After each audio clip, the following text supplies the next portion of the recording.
Hello everyone, this is Pacman 33. Come on, show you another come on, show you another monthly montages video. So today we're gonna be going over July. I don't think there was anything that interesting. Like, there's probably one or two things that I just completely forgot about when I just loaded up this PowerPoint, but I don't think this month was too interesting when it came to like deliveries or to new aircraft and stuff like that. But of course, we have our fair share of deliveries and new airlines and etc. I also want to make an announcement that I will be heading to Turkey in 3 days. I'll be heading there for 2 weeks. First week we'll be staying in Istanbul, and the second week we'll be flying around the coast. We'll be flying Turkish Airlines there, of course, from Chicago. We'll be heading to Istanbul, Ataturk, and then after that, on the second week, we'll fly out of Sabiha Gökçen, the other airport in Istanbul, and head down to Izmir, and then eventually go to Antalya as well. So we'll be flying Pegasus on those flights. So I'll have trip reports for all those flights, hopefully, and I'll have those up online in a few days once I fly there. So yeah, without further ado, let's get started.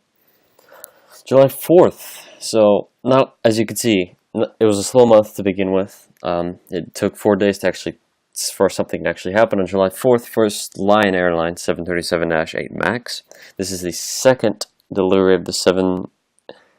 I don't know. I don't think that's true. Either this is the first or the second. I'm thinking that Southwest got their delivery first, but I'm not sure. But so these guys got their delivery at, of course, this was taken in Jakarta, the 737-8 MAX. On July 5th, Southwest, their third Shark livery of their third Shark livery. Third Shark Week, livery. So this is, of course, to celebrate Shark Week that took place in July.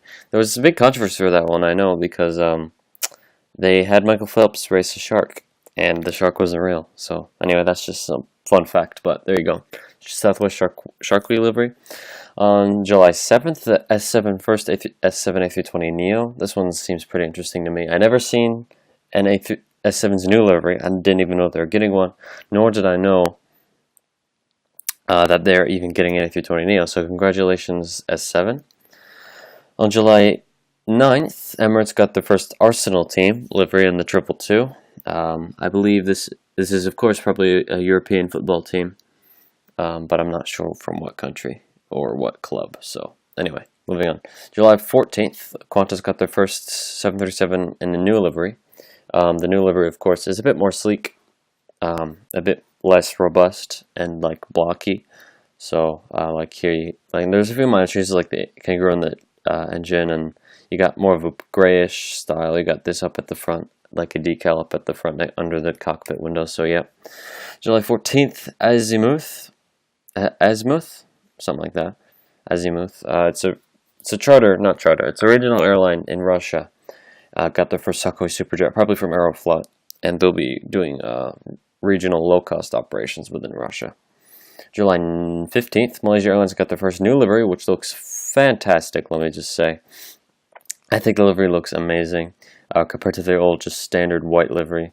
I'm very excited to see this livery on more aircraft. This is, in case you don't know, the Malaysian flag, a bit like a more elongated version of it. I've got the dates mixed up. So on July 7th, China Cargo, basically China Eastern Cargo, got their cherry livery. I don't even know what it's called. I just put that there, so I just put it as a cherry livery. I'm not sure what it's trying to celebrate, or okay, maybe it does have something to do with cherries, because I see something on the back and it says cherry right there. So anyway, there you go. On July 9th, Swiftair got the first 737-400. This Swiftair is Swiftair got the first 737-400 in the new livery. This is a charter airline that operates within the United States. They operated in like a blandish old red, like a completely white fuselage with a red tail, but now they decided to make it look good. So congratulations, Swiftair. July 19th, this is big. The lift of the electronics ban on Middle East carriers was lifted, or the ban was lifted. This ban spanned across basically every single Middle Eastern carrier that flies to the United States. We had Saudi, we had Jordanian, we had Turkish, we had Royal Air Morocco, we had not Kuwait, we had Qatari, we had Emirates, we had Etihad, We had Egyptair. So we had a bunch of airlines just being crippled of that. However, they began to get lifted following that. It wasn't really being effective because the government apparently doesn't know that the terrorists just can take another airline, because the Middle Eastern airlines aren't the only ones to operate in the Middle East. So they lifted it on Turkish Airlines first, and then they lifted it on a bunch of other airlines eventually. And by the end of that week, the ban was lifted altogether. Now, we haven't just left it completely open. The security team, the security decided to ramp up for all flights, no matter what. It would require more heavy security on international flights, especially to the Middle East, on whatever airline you're flying. However, you could still carry the laptop with you in the cabin, which is good for me because I'm flying Turkish Airlines in 3 days and I don't want to be stuck on a plane for 11 hours without my computer, because then life won't be good. July 21st, Austria, or Easyjet, got their first Austria livery to celebrate their opening of their Easyjet Austria subsidiary. This airline will be, of course, since Easyjet's expanding into mainland Europe, I guess following Brexit, they're looking more into it, and they just recently got the approval to start flying out of European hubs and create subsidiaries for those European hubs. So here we go, Easyjet Austria.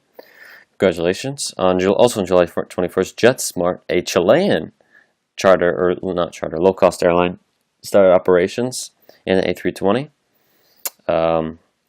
Congratulations then. On July 23rd, Chongqing Airlines got a special livery. Am I saying that right? I'm not sure. Chongqing, something like that.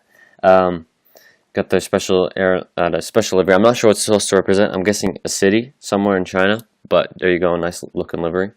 July 21st, LL got their first 787-8. Congratulations, LL. It looks really interesting, this livery, I might say, because you got a little lens flare on the flag at the back, and then up here as well, which you don't see on standard LL planes, so congratulations to them. July 28th, Air Nostrum got their third Vigo livery. Oh, not third. Another Vigo livery. They've had a bunch of Vigo liveries over time, and this is another one that they've added to their list on a CRJ 1000. So congratulations, Iberia Regional. Well, not congratulations, a very okay looking livery, but there you go. I've been to Vigo, and it's a very nice city, so just putting that out there. On July 28th, AirAsia X released their Pacman livery. Now, Pacman is a boxer, I know that for a fact. Whether he's like a modern boxer, like he's there in the TV shows today, I'm not sure. But I know he's a historically important figure. I've heard of him before, and as you can see from the picture back here, he clearly is historical. So I'm not too keen on the facts about Pacman and stuff, but I know he's there. I know he exists. On July 29th, Spicejet got the Telangana tourism livery. This promoting Telangana tourism. Telangana? Something like that. Tourism.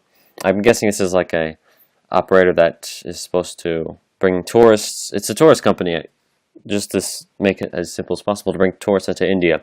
And now this livery doesn't look very good. I'm just going to have to put it out there. You have no design on the tail, which is a very bad no-no. You have the whole thing is white, except for the front, which is okay. I mean, the special part of the livery is fine, but why'd you put Spicejet here? Should have been here. You should have put this in the back. So I have tons of things to nail Spicejet for with this livery. Another interesting livery. On July 3rd, J-Air celebrated the opening of Universal Studios Japan. I found this interesting. I thought it was a Despicable Me 3 livery, but apparently not. So there you go. Congratulations, Japan, for that. If you want congratulations for that. On July 31st, Air Borealis began. This is a Canadian charter flight operating, I believe, in Nova Scotia and New Brunswick. I'm not sure, though. It is called Air Borealis, so it's obviously northern Canada, or somewhere in Canada. I know Canada for a fact, and I'm like 80% sure it's New Brunswick or Nova Scotia, but whatever. July 31st, Air China Express got their first A320. They operated CRJ 200s and 700s, I believe, previously, and now they got their first A320 to expand it to China, so congratulations to Air China Express. And route changes and additions include United Airlines starting seasonal service to Heathrow from Denver, Thomas Cook beginning service to Manchester to Seattle, and Air India starting service from Delhi to Washington Dulles. And that, my friends, is July 2017 in a nutshell. Hope you all enjoyed that video. Again, I'll be heading to Turkey in a few days, so don't expect any uploads for 2 weeks, because I'm not expecting Turkey to be very suitable to making content, because two reasons. One, because I'll be enjoying the sights and stuff most of the time, and two, in case you haven't heard, Turkey's going through the authoritarian phase recently, and I've heard they banned some websites, so let's see how that takes effect on me. Anyway, thank you all for watching this video. Comment, share, and comment, like, and subscribe. There we go. And I'll see you on the next video. Have a good one.